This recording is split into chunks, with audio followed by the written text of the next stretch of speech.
காலையிலே டொம்முன்னு அடிச்சு என்னை எழுப்பி எதுக்கு விட்ட? என்ன பண்ணிட்டு இருக்கிற நீ இப்போ? அதனால நீ அடிச்சு டொம்முன்னு அடிச்சு இங்கே சத்தத்தை கிளப்பி எழுப்பி விட்டியா நீ? அது என்ன அது கம்பு நிற்குது? ரொம்ப இது வந்து கட் பண்ணி செல்லு வச்சு கையில பிடிச்சிருக்கும்ல, படுத்து பார்க்கும்ல, வச்சுட்டு படம் பார்க்கறதுக்கு உனக்கு செல்லு ஸ்டாண்ட் ரெடி பண்ணிருக்குற. அருமையாக இருக்குது இப்போ. சூப்பராக இருக்குது பாருப்பா. இன்னைக்கு ஏப்ரல் 16. இன்னைக்கு டே எப்படி ஸ்டார்ட் ஆச்சு அப்படின்னு ஃபஸ்ட்டு சொல்கிறேன். நான் மட்டும் சூப்பராக தூங்கிட்டு இருந்தேன். என் டேடி ஏதோ பக்கத்தில் டொம்முன்னு போட்டு அடிச்சுட்டு இருந்தார். என்னென்ன அப்படின்னு பார்த்தா ஸ்டாண்ட் ரெடி பண்ணுறாராம் மொபைல் வச்சு யூஸ் பண்ணுறதுக்கு. ஸோ அவர் தான் இன்றைக்கி என்னை அடித்து எழுப்பி விட்டார். இன்றைக்கி தான் அப்படி டே போகுது. பிரேக்ஃபாஸ்ட் சாப்பிட்டு ஒர்க் போகலாம். டே எப்படி போச்சுன்னு பார்க்கலாம், போகுதுன்னு பார்க்கலாம். பசிக்கிறேன். என்ன காலை சாப்பாடு? பார்க்கறதுக்கு முன்னாடி நீ என்ன காலை சீக்கிரமாக அடிச்சு எல்லாம் ரெடி பண்ணி நைட் போட்டேன். அதுதான் சொன்னா பார்க்க முடியல. அது பார்க்கறது இல்லை. காலைல ஏன் சுற்றி வச்சு அடிச்சு நைட் போட்டேன்னு எத்தனை மணிக்கு? ஒரு 9 மணிக்கு. தெரியுங்க 3 மணி ஒரு 5 மணி எப்படின்னா 6 மணி எப்படின்னா 7 மணி 7 மணி ஏன் எப்படின்னா 8 மணி விட்டுருங்கக்கா. 9 மணிக்கு விட்டுருங்க. இப்போ நீங்கள் இருக்கீங்க. நான் என்ன பால் பாக்கெட் போட போகிறேன்னா இல்லை நியூஸ் பேப்பர் போட போகிறேன்னா காலைல 5-6 மணிக்கு இருந்துச்சு. இது காலையில் இருந்தது ஒரு நல்ல பழகம். நைட்டு தூங்குறான். அதாவது ஒரு தூக்கத்துக்கு சராசரி அவனுக்கு எவ்வளோ நேரம் தூக்கம் தேவைப்படுது? 7 மணி நேரம் 8 மணி நேரம். எனக்கு ஒரு 8லேருந்து 9 மணி நேரத்துக்கு மேலே தான் எனக்கு தூக்கம் தேவைப்படுது. நான் எத்தனை மணிக்கு எந்திரிக்கிறேன்னு உனக்கு தெரியுது. எத்தனை மணிக்கு நான் தூங்குறேன்னு உனக்கு தெரியுமா? அது தெரியாது. யாருமே எழுந்துக்கிறது மட்டும் வச்சு கணக்கு பண்ணாதீங்க. அவங்க எத்தனை மணிக்கு தூங்குறாங்க அதுலேருந்து அவங்களுக்கு 9 மணி நேரம் கிடைச்சதா, அதெல்லாம் பாயிண்ட். ஓகேவா? புரியுறதா? தூக்கத்தை வாழ்க்கை நிறைய வாழ்க்கை நிறைய வாழ்க்கை சொல்லுவாங்க. அதுமாரி லேட்டாக இருந்துப்பேன் வராது.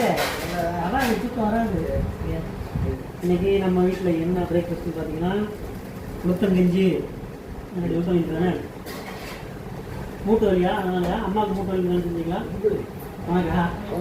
அவங்க என்ன போய் உனக்கு எந்த வழி இல்லையா?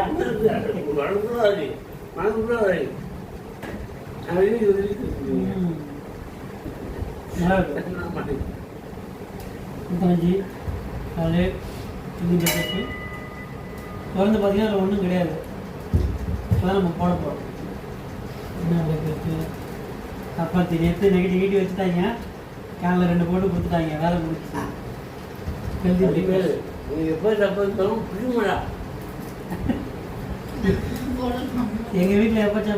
பிடிக்க முடியும்.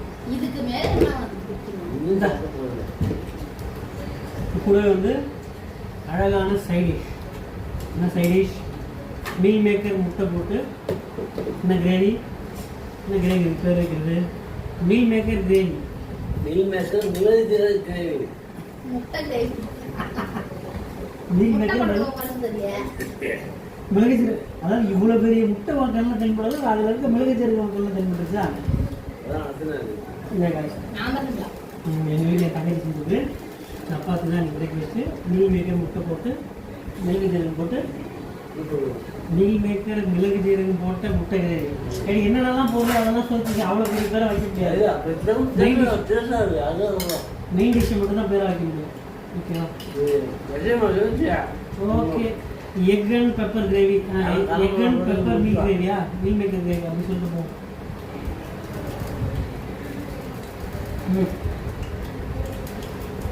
நல்லா இருக்கு.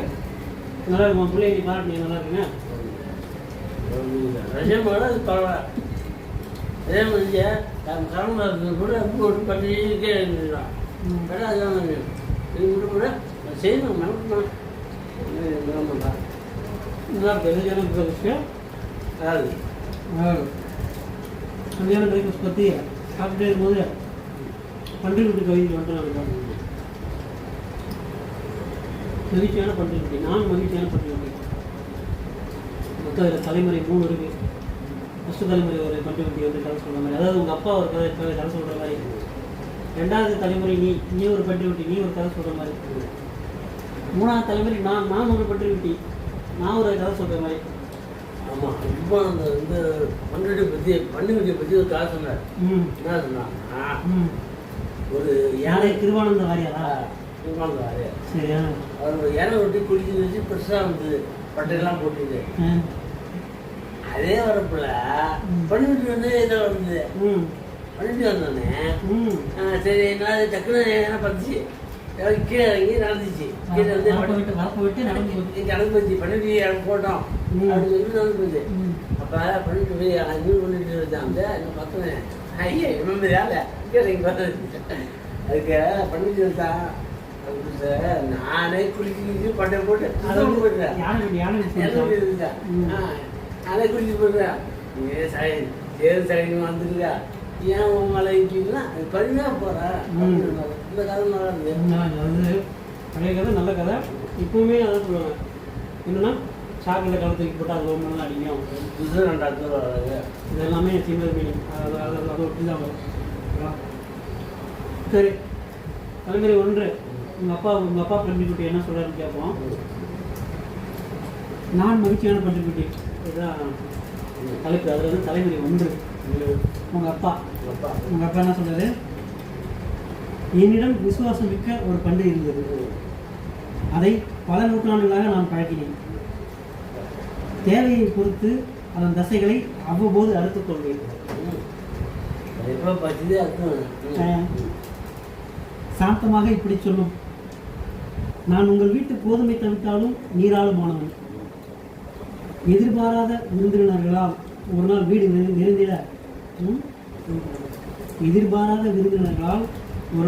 நிறைந்திட நான் புழக்கடை பக்கம் போய் மௌனமாக நின்றேன்.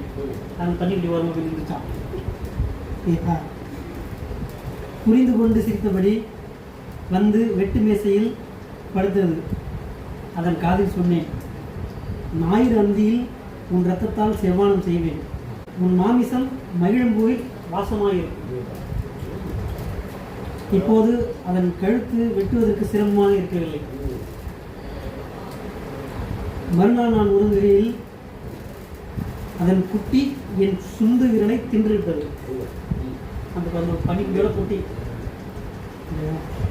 அதுக்கு சாப்பிட்டு முடிச்சு சொன்னிச்சா, அந்த சொந்த அது சொல்கிற மாதிரி கேரட் என்று நினைத்தேன் என்றபடி தலை குனிந்து நின்றது அந்த பனிக்குட்டி. நான் அதன் விழிகளில் எதிர்ப்பின் சிறு ஒளி வளையத்தை கண்டேன். அம்மா பண்ணிக்கிட்டே மண்டையை போட வச்சிட்டாங்க ஓகேவா. அப்போ அதுக்கப்புறம் அதோட சின்ன பண்ணிக்கிட்டு எதிர்ப்பு வந்து சுண்டியில் சாப்பிட்டுட்டு கேரட்னு நினச்சிட்டேன் அப்படின்னு சொல்லி சொல்லிட்டான். இது வந்து யாரையும் உங்கள் அப்பா பண்ணிக்கிட்டி, நீ வந்து கேரட் நினச்சி சாப்பிட்டு சின்ன பண்ணிக்கிட்டி ஓகேவா. தலைவரி 2 2வது கவிதைக்கு வரும் ஓகேவா. ஃபஸ்ட் அந்த கவிதை புரியல படிக்கணும் கட்டி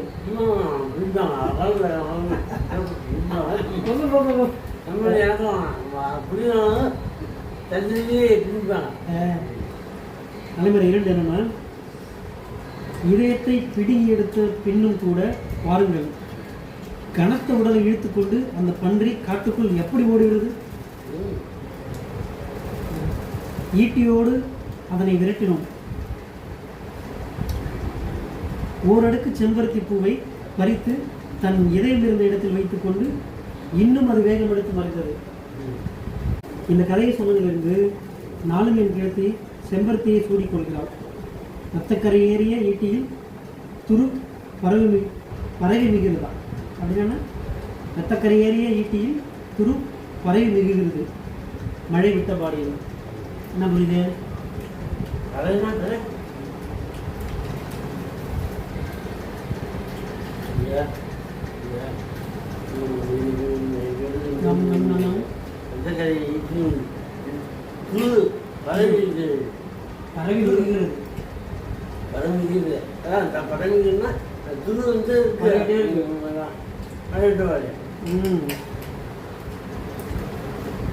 தலைவரி 3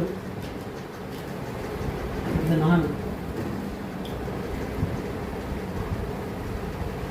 மத்தியான வெயிலில் தீரமிக்க ஒரு தாய்ப்பன்றி சாக்கடையை பாலாக மாற்றுவதற்கு போராடி கொண்டிருக்கிறது. ஊஞ்சல் போனாலும் அதன் 12 காம்புகளின் பின்னே துள்ளி துள்ளி தெரிகின்றன மகிழ்ச்சியான சில பன்றி குட்டிகள். அவற்றின் வாலாட்டில் ஒரு வரலாற்று நிதானம் இருக்கிறது. விழிச்சுடர்கள் காலத்தால் தூண்டப்பட்டிருக்கின்றன. அப்படியே அதாடா புரிஞ்சுதா? என்னன்னா அந்த தலைமுறைக்கு ஒன்று போல வரல. இன்னும்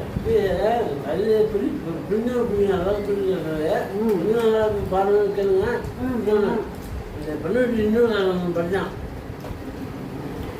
ஒரு முனிதன் வந்து காட்டுக்காக ஒருத்தன் போய் அவர் தீர்ந்துட்டான். அவன் வந்து அதனுடைய நீ வந்து இந்த சேனலில் பார்க்குறவங்க எல்லாமே உன் பேச்சை புரிஞ்சவங்க மட்டும்தான் சேனலில் பார்க்குறாங்க. இப்போ உன் பேச்சை புரிஞ்ச எல்லாருக்குமே கவிதை புரியும், எல்லாமே புரியும். நம்ம புரிஞ்சவங்க வந்துருக்கோம். இந்த கவிதைன்னா ஒரு முனிவன் வந்து காட்டில் தவம் இருக்கிறாரு.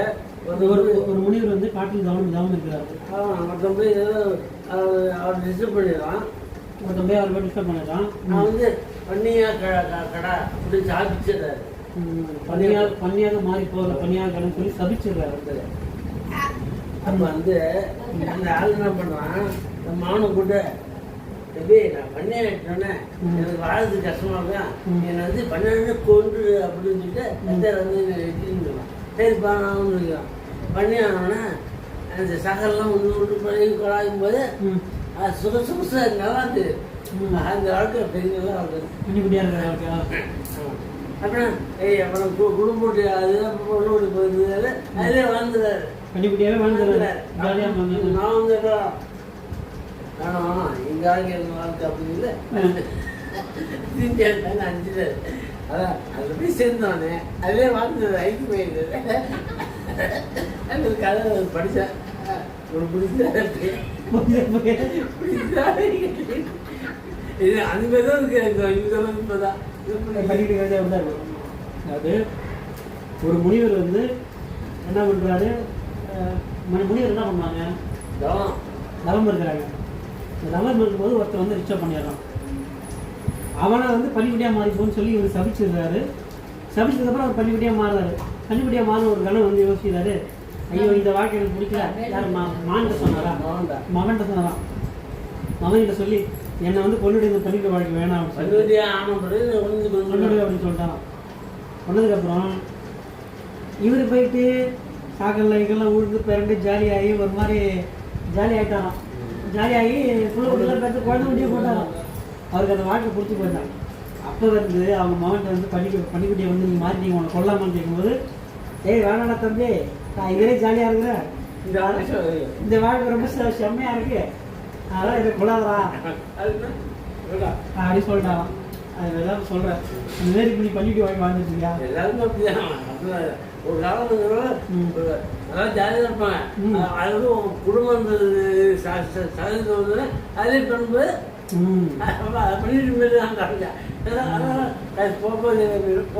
போயிருக்காங்க. தனியாக இருக்கிற வரைக்கும் ஜாலியாக இருக்குது.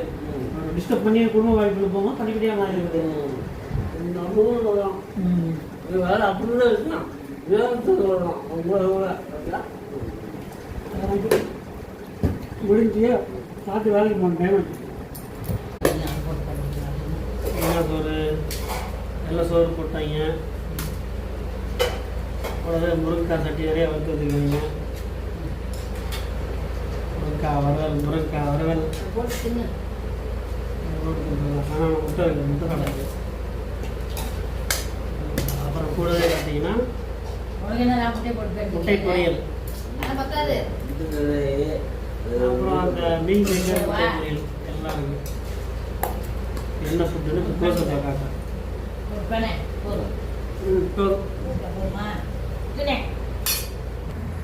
இதுதான் இன்றைக்கி நம்ம வீட்டில் லஞ்சு. போடுவோம் சட்டி நிறையா முருங்கைக்காய் இருக்குது.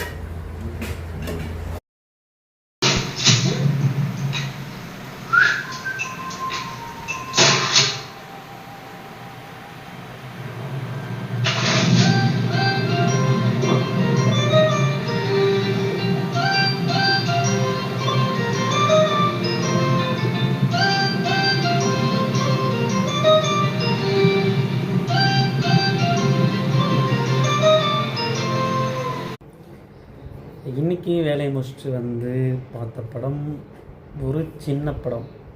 வெறும் 3.25 மணி நேரமே இருக்கக்கூடிய ஒரு சின்ன படம் தான். படம் பேர் கிணறு. ரொம்ப ரொம்ப சிம்பிளான ஸ்டோரி தான். ஒரு 4 பசங்க, அவங்கள வச்சு தான் கதையே மூவ் ஆகுது. தண்ணியினால் படுற பிரச்சனை, அதனால் ஒரு கிணறு வெட்டணும்னு பசங்க ஆசைப்பட்றாங்க. அதை சுற்றி நடக்கிறது தான் இந்த படமே. படம் ரொம்ப ஸ்லோவாக போகிற மாதிரி ஃபீல் ஆகலாம். எனக்குமே அப்படி தான் இருந்துச்சு. எல்லாருக்குமே ஸ்லோவாக போகிற மாதிரி தான் ஃபீல் ஆகும். லாஸ்ட்டாக கொஞ்சம் காமெடி சீன்ஸ்லாம் இருக்குது அங்கங்கே. பார்க்கலாம். ஒருத்தான படம் தான், ஒரு வாட்டி பார்க்கலாம். 5க்கு 3.5 ரேட்டிங் நான் கொடுக்குறேன். ஓகே தான், பாருங்கள், டைம் இருந்தால் பாருங்கள். நல்லா இருந்துச்சு படம். ஆனால் ஸ்லோவாக இருக்கிறது மட்டும்தான் பிரச்சனை. மற்றபடி படம் தான் ஓகே தான், நல்லாயிருக்கு. நீங்கள் நைட்டு என்ன போட்டுருவாங்க? நூடுல்ஸ் போட்டுருவாங்க. நூடுல்ஸ் ஏன் சாப்பிட்டாரா? வேலை சாப்பிட்றது நூடுல்ஸ் ஓகே, நல்லாயிருக்கு.